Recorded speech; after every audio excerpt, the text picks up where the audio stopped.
Timeless Teachings, 10 Buddhist Stories and Mindfulness Exercises, written by Dat On. Dedication to you and your awakening. Epigraph. For countless lifetimes I wandered. The Buddha.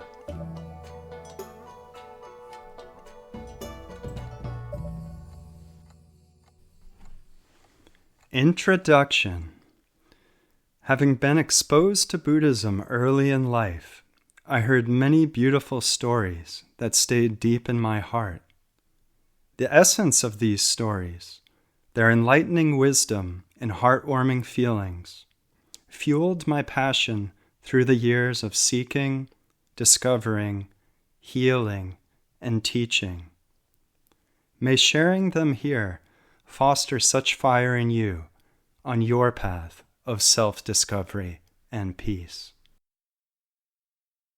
Chapter 1. Kisagatami, a tale of grief and letting go.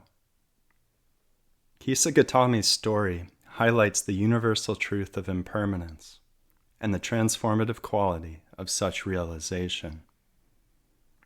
The tragedy of loss.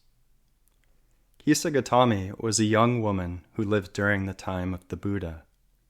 She came from a humble background and married into a wealthy family. Though initially treated with disdain because of her poverty, her status improved after she gave birth to a son. Her life seemed complete, filled with joy and purpose. However, her happiness was short-lived. Her son, still a toddler, fell ill and died suddenly. Overwhelmed with grief, Kisagatami refused to accept his death. Carrying her child's lifeless body in her arms, she roamed the streets of her village, desperately pleading for someone to bring him back to life. Her anguish drew pity and concern, but no one could offer a solution. Finally, a compassionate villager suggested she visit the Buddha, renowned for his wisdom and ability to provide solace to those in distress. Seeking a cure. Clutching her child, Kisagatami approached the Buddha and begged him to revive her son. The Buddha, understanding the depth of her sorrow, responded with a special request. He told her, "I can help you, but first you must bring me a mustard seed from a household that has never known death." With hope ignited in her heart, Kisagatami set out on her quest. She knocked on every door in the village, asking for a mustard seed from a family untouched by death. At each house, she was met with the same response. Every family had experienced the loss of a loved one. Some spoke of grandparents, others of children, spouses, or siblings who had passed away. Gradually, the truth dawned upon her. Death was not a tragedy unique to her. It was a universal reality that spared no one. Her personal grief began to merge with an understanding of the shared suffering of all beings. The teaching of impermanence. When Kisagatami returned to the Buddha, she no longer carried her child's body. Instead, she approached with a heavy yet enlightened heart. She had realized the profound truth of impermanence, anicca, one of the 3 marks of existence central in Buddha's teaching. The Buddha explained to her, "Life is fleeting, Kisagatami, like a dewdrop on a leaf. All conditioned things are impermanent. Understanding this truth is the path to liberation." This teaching of impermanence is foundational in Buddhism. Everything in life, our possessions, relationships, and even our physical bodies, is transient.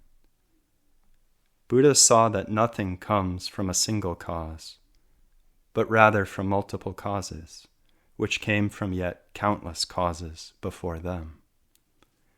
A moment of existence, or a being, is unique yet fleeting, conditioned by countless causes. Change is inevitable. Change is the only constant of life. Clinging to what is impermanent leads to suffering, dukkha, while accepting impermanence with equanimity brings peace. Mindfulness exercise to reflect on impermanence. Pick a leaf and observe it closely. Notice its colors, shapes, and textures. Reflect on what it is made of. All the particles of earth, water, air, and light uniquely came together from their own distant cosmic journey to serendipitously be assembled into an entity called a leaf. When the conditions are right for birth, a leaf appears. When the conditions change and are right for death, the leaf decays. The same process is true for all things, big and small, in the universe. Everything is transient, and acceptance of this undeniable reality can help one transcend grief. Chapter 2, Angulimala, the Tale of Transformation and Forgiveness. Angulimala's journey from a feared murderer to a devoted monk offers profound lessons for all. The infamous bandit Angulimala, whose name means garland of fingers, was once a notorious bandit who roamed the forests of ancient India. Born as a himsaka, the harmless one, he was a promising young man and a brilliant spiritual student. However, his teacher, out of jealousy and envy, cast a powerful spell on him. The teacher manipulated Ahimsaka into believing that collecting 1,000 human fingers would earn him redemption and divine favor. Deceived and consumed by this belief, Ahimsaka transformed into Angulimala. He lived in the wilderness, terrorizing travelers and creating fear wherever he went. He wore a gruesome necklace of fingers from his victims, earning him his infamous name. Encounter with the Buddha. The Buddha, aware of Angulimala's suffering and the fear he inflicted on others, decided to intervene. He journeyed into the forest where Angulimala resided, knowing the danger, but confident in the power of compassion and truth. When Angulimala saw the Buddha walking calmly through the forest, he was struck by the serenity of this figure. He pursued the Buddha, intending to claim another victim. Yet no matter how fast he ran, he could not catch up. Frustrated, he called out, "Stop, recluse!" The Buddha replied, "I have stopped, Angulimala. It is you who have not stopped." Confused by these words, Angulimala asked for clarification.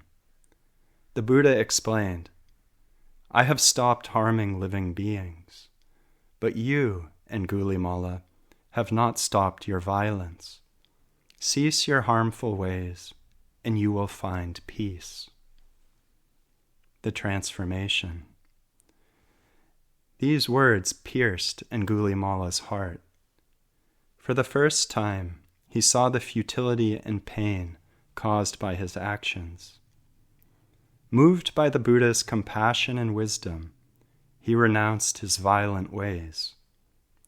Angulimala laid down his weapons and sought refuge in the Buddha, becoming his disciple. As a monk, Angulimala faced immense challenges. the families of his victims often confronted him with anger and grief. Yet he bore their hostility with patience and humility, using his suffering as a means to atone for his past.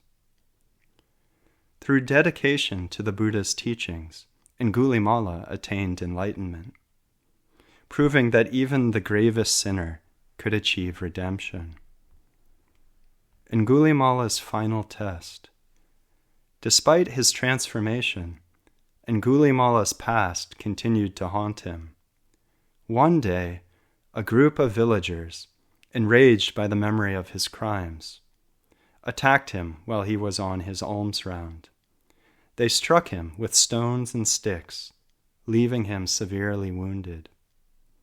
Angulimala, now an enlightened monk, bore the pain without resistance or anger.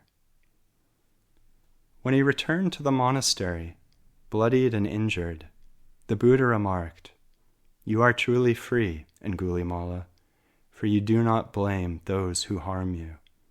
Tolerance and forgiveness are your greatest strengths." Mindfulness exercise to reflect on self-forgiveness. Sit quietly and reflect on a past action you regret. Imagine offering yourself forgiveness, acknowledging your capacity to change and grow.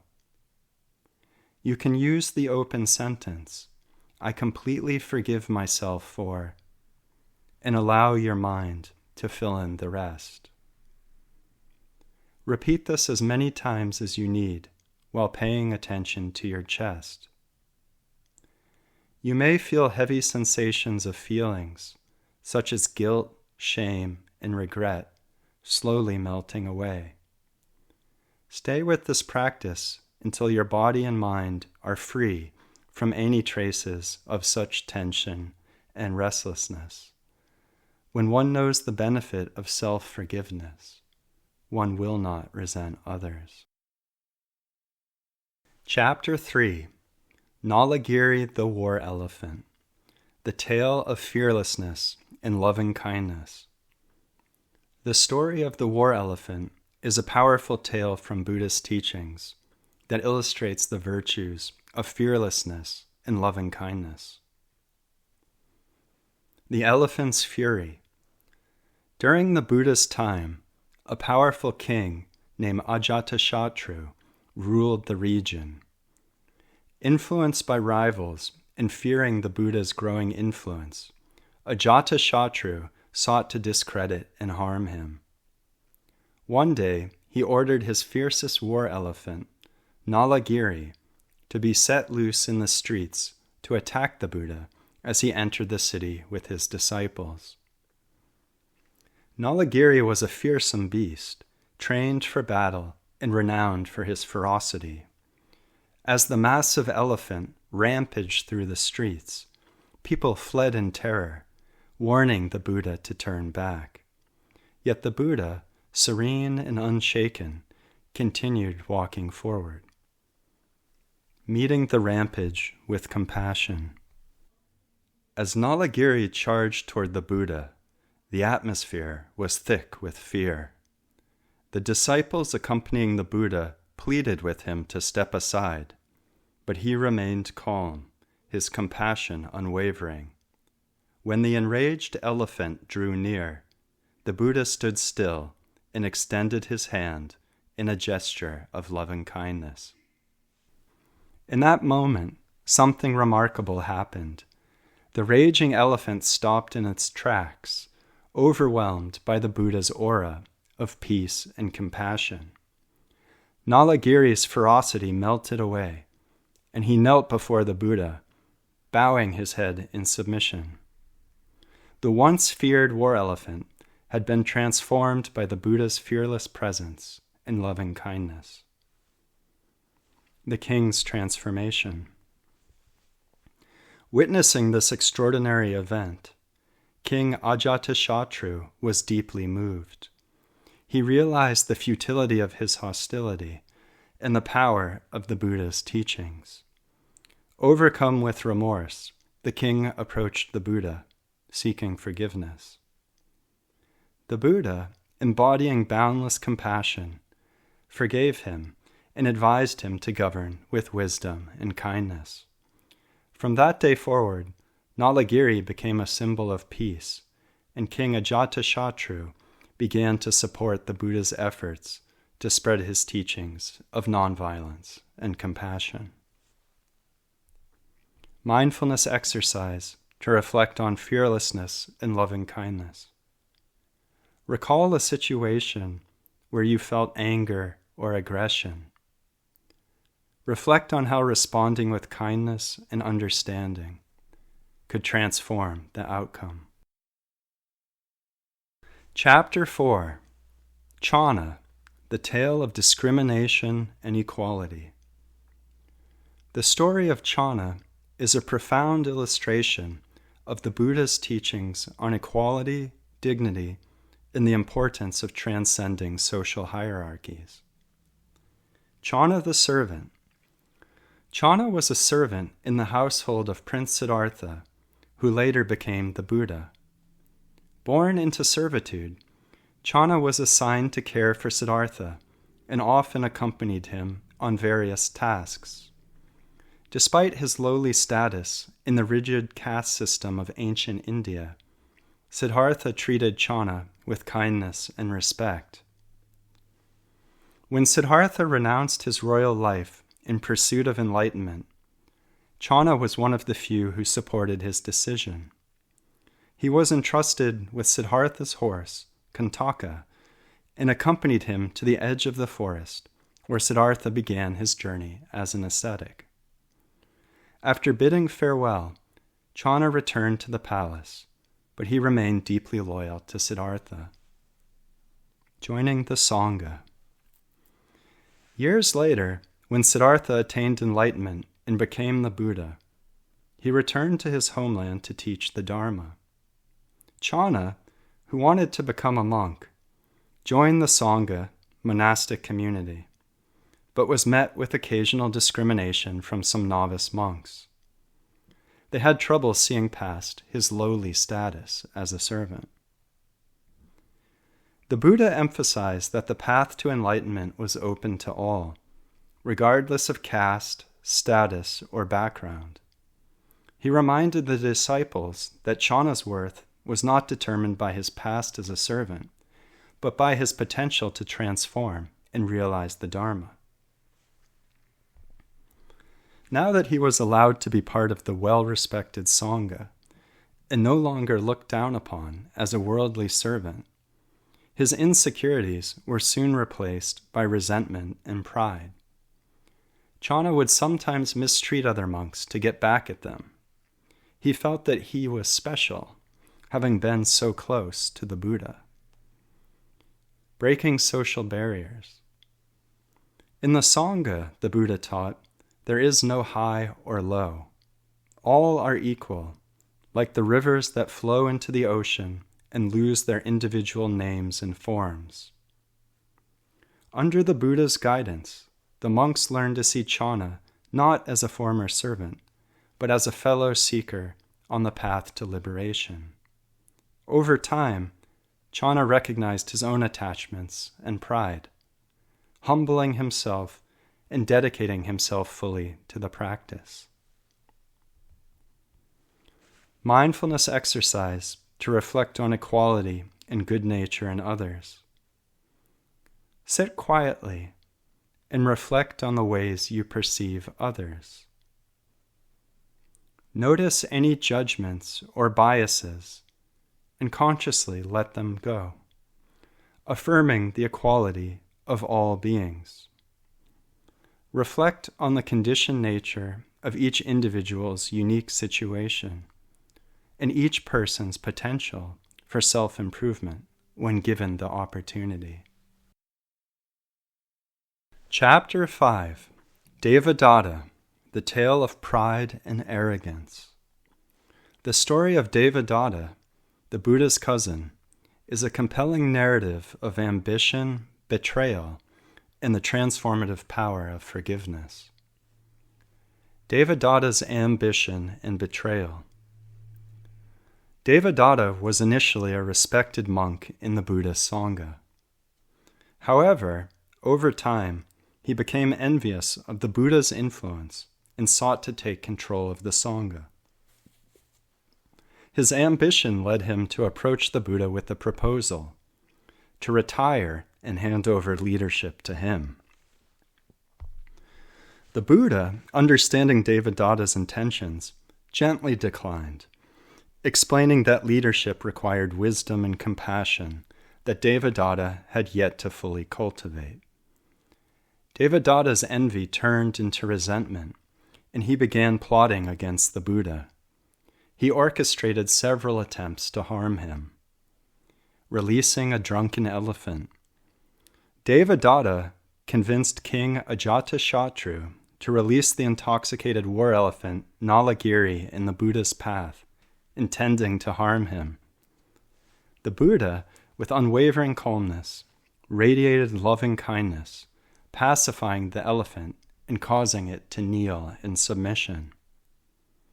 Rolling a boulder, Devadatta attempted to kill the Buddha by rolling a massive boulder down a hill.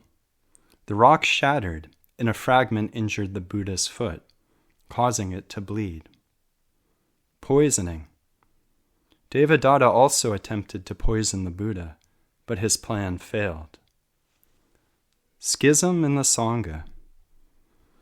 Devadatta sought to divide the Sangha by proposing stricter rules, claiming that the Buddha's teachings were too lenient. He demanded 1. Monks live exclusively in forests. 2. Monks only eat food begged daily and refuse invitations to meals. 3. Monks wear only rag robes and reject gifts of cloth. 4. Monks abstain entirely from fish and meat. The Buddha rejected these as mandatory rules, emphasizing that such practices should be optional.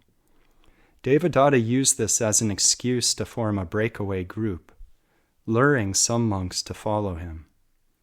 However, his schism ultimately failed, as the monks recognized the Buddha's wisdom and returned to him. Devadatta's downfall and the Buddha's forgiveness. Devadatta's plans backfired, and his health deteriorated. As he lay dying, he expressed remorse for his actions and wished to seek the Buddha's forgiveness. According to some accounts, Devadatta tried to visit the Buddha, but passed away before he could reach him. When the Buddha heard of Devadatta's death, he reflected on the nature of karma and the potential for all beings to attain liberation. Despite Devadatta's misdeeds, the Buddha expressed compassion and forgiveness, recognizing that Devadatta's actions were rooted in ignorance and delusion. Mindfulness exercise to reflect on humility. Sit quietly and reflect on any ambition or desires that might be leading to arrogance, pride, or self-importance. Visualize letting go of these attachments and embracing humility. Reflect on the need for self-acceptance, leading to a stable mind, versus continuing to chase external validation. Chapter 6. The Four Sights, the Buddha's Awakening to Suffering. The story of the Four Sights marks the pivotal moment in Prince Siddhartha's life, when he awakened to the realities of the world and began his journey to enlightenment. A sheltered life. Prince Siddhartha was born into the royal Sakyan family in the city of Kapilavastu. His parents, King Suddhodana and Queen Maya, were overjoyed at his birth. Soon after his arrival, a wise sage named Asita prophesied that Siddhartha would either become a great king who united the world, or a spiritual teacher who liberated it from suffering. Fearing the latter path, King Suddhodana sought to shield his son from the harsh realities of life, hoping to nurture him into becoming a powerful ruler. The young prince was surrounded by luxury and beauty, with palaces built for each season, adorned with gardens, music, and dancers. Every effort was made to keep him unaware of old age, sickness, and death. The king ordered that no signs of suffering or decay be visible within the palace grounds. The Four Sights. Despite the king's efforts, destiny could not be avoided. One day, Siddhartha expressed a desire to leave the palace and see the world beyond its walls. Accompanied by his loyal servant Channa, he ventured into the city. During his excursions, he encountered four sights that forever changed his perspective. An old man. Siddhartha saw a frail, bent-over man struggling to walk, with wrinkles and gray hair. Shocked, he asked Channa what had happened to the man. Channa explained that aging was a natural part of life, and no one could escape it. A sick person. Siddhartha came across a person writhing in pain, suffering from illness. Disturbed, he learned from Channa that sickness was an inevitable aspect of existence. A dead body. Siddhartha saw a corpse being prepared for cremation. Witnessing death for the first time, he realized the impermanence of life and the inevitability of mortality. A wandering ascetic. Finally, Siddhartha encountered a serene monk dressed in simple robes and radiating peace. Channa explained that the monk had renounced worldly attachments to seek truth and liberation from suffering. Siddhartha's resolve. These sights shattered Siddhartha's sheltered worldview. He realized that no amount of wealth or power could protect him or others from the realities of aging, sickness, and death. The ascetic's composure inspired him to seek a solution to life's suffering. Upon returning to the palace, Siddhartha's mind was consumed with questions. Why do people suffer? Is there a way to overcome this suffering? Despite his father's efforts to distract him with more luxuries and pleasures, Siddhartha resolved to leave his royal life and embark on a spiritual quest. The Great Renunciation. One night, Siddhartha silently bid farewell to his sleeping wife, Yasodhara, and his infant son, Rahula. Accompanied by Channa, he left the palace on his horse, Kantaka, and journeyed into the forest.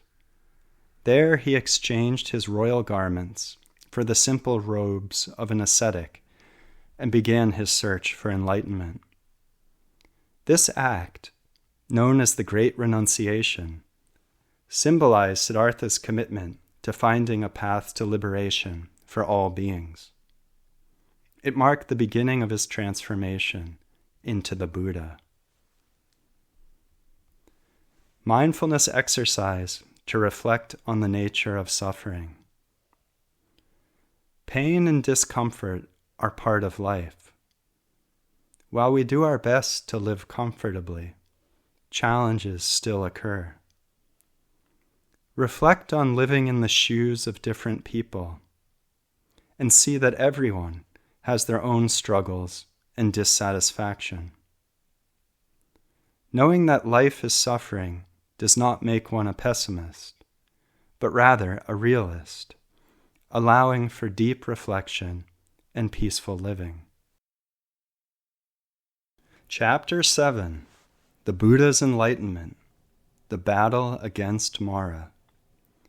The Buddha facing his deepest attachments. Mara the demonic ruler of the world, and freeing himself from the cycle of rebirth. Siddhartha's journey to the Bodhi tree. After years of practicing severe asceticism and finding it unfruitful, Siddhartha Gautama adopted the middle way, a path of balance, of neither self-indulgence nor extreme self-denial. Emaciated and on the verge of starvation, he accepted a meal from a village girl named Sujata, regaining his strength, and resolved to sit beneath the Bodhi tree in Bodh Gaya until he attained enlightenment. He vowed, "Even if my flesh and blood were to dry up, leaving only skin and bones, I will not rise from this seat until I have attained supreme enlightenment." With this resolve, Siddhartha began his meditation, entering deep states of concentration. Mara's assault. As Siddhartha approached enlightenment, Mara, the embodiment of desire and illusion, appeared to challenge him. Mara sought to disrupt Siddhartha's progress by deploying 3 powerful tactics. Temptation. Mara sent his daughters, representing lust and attachment, to seduce Siddhartha. Siddhartha, however, remained steadfast, recognizing their nature as fleeting illusions. Fear. Mara unleashed his armies, manifesting terrifying forms of demons, wielding weapons and creating chaos. Siddhartha, unmoved, radiated loving kindness, metta, neutralizing their aggression. Doubt. Finally, Mara challenged Siddhartha's worthiness, questioning his right to seek enlightenment. Siddhartha touched the earth with his right hand, calling it to bear witness to his countless lifetimes of virtuous deeds. The earth trembled, affirming his resolve, and Mara retreated, defeated. The realizations under the Bodhi tree. Through the night, Siddhartha entered progressively deeper meditative states, gaining 3 key realizations. Recollection of past lives. Siddhartha remembered his countless past lives, seeing the cycle of birth and death, samsara, and understanding how karma influenced existence. Understanding of karma and rebirth. He perceived the working of karma and how actions lead to future rebirths, perpetuating suffering. The 4 Noble Truths. Siddhartha realized the truths of suffering, its cause, its cessation, and the path to liberation, the Eightfold Path. As dawn broke, Siddhartha attained supreme enlightenment, becoming the Buddha, awakened one. Denouncing the existence of a creator God. During his meditation, the Buddha reflected deeply on the nature of existence. He realized that suffering arises not from a divine entity, but from ignorance, avidya, craving, tamha, and clinging, upadana. He discerned that liberation is achieved through understanding and self-effort, not through reliance on an external savior. The Buddha declared, "By oneself is one purified. By oneself is one defiled. No one can purify another." Dhammapada, verse 165.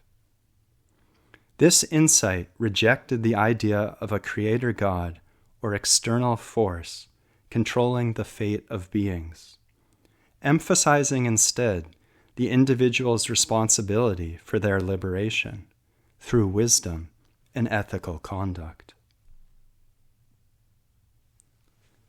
Mindfulness exercise to reflect on breaking bad habits and addictions. We can seek inspiration from the Buddha's enlightenment to apply toward our own remaining bad habits and further purify our minds.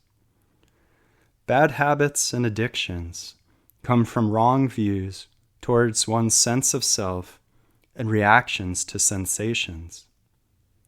When we allow ourselves to be free from all conventional self-identities, we are less bound by ideas.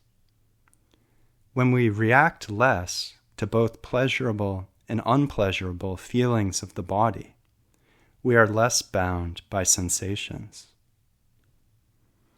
Practice to see how strong attachment to different self-identities is. Race, gender, culture, language, nation, tribe, family, bloodlines, social status, work, hobbies, politics, and religion each strongly shape our views and actions. While these identities are helpful to conceptualize ideas, they can be the cause of great attachments, discrimination, and conflict. Practice to live more simply, training the mind to be less attached to pleasurable feelings and to have less aversion to unpleasurable ones. This will gradually bring more stability and greater freedom. Chapter 8: The Buddha and the Bullies. A lesson in equanimity and non-reactivity. The story of the Buddha and the bullies is a great example of his unwavering equanimity and wisdom in the face of hostility. The encounter with the Nirgranthas. The Nirgranthas, a group of Jain ascetics, were rivals of the Buddha in his teachings. Some of their followers, feeling threatened by the growing influence of the Buddha, decided to publicly insult and humiliate him. They followed him through the streets, shouting insults and slander. The Buddha remained calm, walking serenely as the crowd's taunts grew louder. His disciples, distressed by the abuse, urged him to confront the bullies or leave the area. But the Buddha stopped and turned to them with a question. If someone offers you a gift, but you do not accept it, to whom does the gift belong? The disciples replied, to the one who offered it. The Buddha then said, in the same way, if I do not accept their insults, the insults remain with them.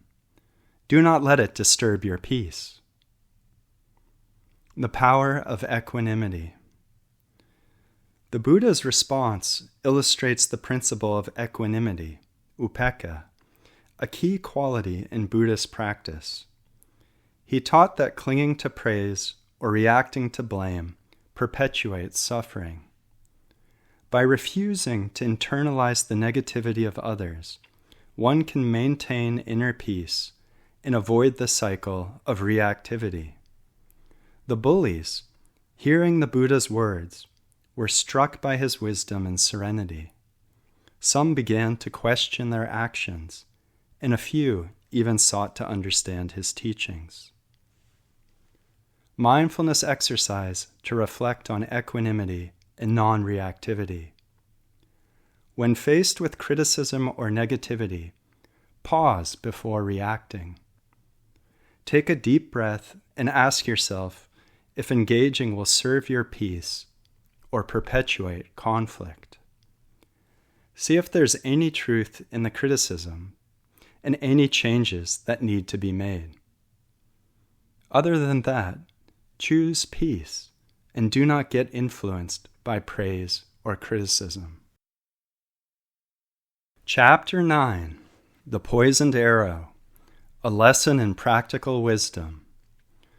The parable of the poisoned arrow is one of the Buddha's most practical teachings on the futility of speculative thinking and the importance of addressing the immediate cause of suffering. The questioner's doubts. One day, a disciple approached the Buddha with a series of metaphysical questions. He asked about the nature of the universe, the origin of life, and whether the soul exists after death. The Buddha, known for his pragmatic approach to teaching, chose to respond with a story. The parable of the poisoned arrow. The Buddha said, "Suppose a man is shot with a poisoned arrow. His friends and family rush to find a doctor to save him, but the man refuses treatment. Instead, he insists on knowing who shot the arrow, their name, caste, and family background. He demands to know what kind of bow was used, the material of the arrow's shaft, and the type of poison on its tip." The Buddha paused and then asked, "Would that man die before his questions were answered?" The disciple nodded, understanding the point. The Buddha continued, "In the same way, pondering metaphysical questions about the universe or the afterlife is like refusing to remove the arrow of suffering. What matters is addressing the immediate cause of suffering and working toward liberation." Mindfulness exercise to reflect on practical wisdom. Make a list of your current concerns. Identify which ones are practical and actionable, and let go of those that are speculative. Chapter 10. The Story of Sumedha, Meeting Dipankara Buddha and the Prophecy of Enlightenment. The story of Sumedha, one of the Buddha's past lives, recounts his profound aspiration to attain Buddhahood and his encounter with Dipankara Buddha. It also introduces the story of his soulmate, a flower girl who would become Yasodhara, his wife, in his final lifetime. Sumedha's resolve for enlightenment. Long ago, in an age before Gautama Buddha's time, Sumedha was a wealthy Brahmin who renounced his luxurious life to seek truth. Retreating to the wilderness, he lived as an ascetic, dedicating himself to meditation and self-discipline. One day, Sumedha heard that Dipankara Buddha, an enlightened being, was visiting a nearby village. Filled with devotion, he traveled to meet Dipankara Buddha, hoping to offer his respects. The meeting with Dipankara Buddha. As Dipankara Buddha and his retinue arrived, the villagers hurried to prepare a path for him. Sumedha offered to help, but found that a portion of the road remained muddy and incomplete. Determined to serve, he laid his own body across the muddy path, creating a clean way for the Buddha and his disciples to walk. As Dipankara Buddha approached, he paused and looked deeply into Sumedha's eyes. He proclaimed that Sumedha would one day become a Buddha himself, named Gautama, after many lifetimes of perfecting the 10 paramitas, perfections. Generosity, dana, morality, sila, renunciation, nekama, wisdom, panya, energy, virya, patience, kanti, truthfulness, saka, determination, aditana, loving-kindness, metta, equanimity, upekkha. The flower girl's offering. As this proclamation was made, a young flower seller, Sumita, stood nearby. She was deeply moved by Sumeda's selfless act and Dipankara Buddha's prophecy. Inspired, she offered a handful of lotus flowers to Dipankara Buddha and vowed to support Sumeda in his journey toward Buddhahood. Dipankara Buddha blessed her, declaring that she would accompany Sumeda through countless lifetimes, ultimately becoming Yasodhara, the wife of Siddhartha Gautama, in his final existence before enlightenment. Lifetimes of aspiration and perfection. From that moment, Sumeda began his journey as a bodhisattva, dedicating countless lifetimes to perfecting the paramitas. Sumita, true to her vow, reincarnated alongside him in various forms, serving as a companion and supporter. These lifetimes were filled with trials and sacrifices, as the bodhisattva cultivated the virtues necessary to attain enlightenment. Sumeda's unwavering resolve and Sumita's steadfast support highlight the interdependence of spiritual aspiration and love rooted in shared purpose. Yasodhara, the flower girl reborn. In his final lifetime, Sumeda was reborn as Siddhartha Gautama, destined to become the Buddha. Sumita was reborn as Yasodhara, his devoted wife, who shared his journey until the moment he renounced his princely life to seek enlightenment. Yasodhara's love and understanding reflect the profound bond formed in that distant lifetime under Dipankara Buddha. Her sacrifices and support exemplify the strength of a partnership rooted in shared spiritual goals. Seeking enlightenment for Rahula and herself. After Siddhartha attained enlightenment and became the Buddha, Yasodhara continued to play a vital role in their shared spiritual journey. When their son, Rahula, came of age, Yasodhara encouraged him to seek the Buddha's teachings, knowing that spiritual wisdom would benefit him greatly. Rahula approached the Buddha and was ordained as the youngest monk in the Sangha. Under the Buddha's guidance, Rahula practiced diligently and eventually attained enlightenment, becoming one of the Buddha's outstanding disciples. Yasodhara herself later renounced her royal life and joined the order of nuns, Bhikkhuni Sangha, established by the Buddha. Through deep meditation and the practice of the Buddha's teachings, she too attained enlightenment, becoming an arahant, one who is fully liberated. Mindfulness exercise inspired by Sumeda's story. Imagine your actions today as part of a larger continuum. Reflect on how your efforts toward wholesome actions contribute to your growth throughout many stages of life. About the author. Dat On is a doctor of acupuncture and oriental medicine. He is also a healer and spiritual teacher. His teaching focuses on applied mindfulness and Buddhist teachings to solve complex patterns. His writing encapsulates the wisdom of Buddha's Dharma in simple terms. The end. May you be well and peaceful.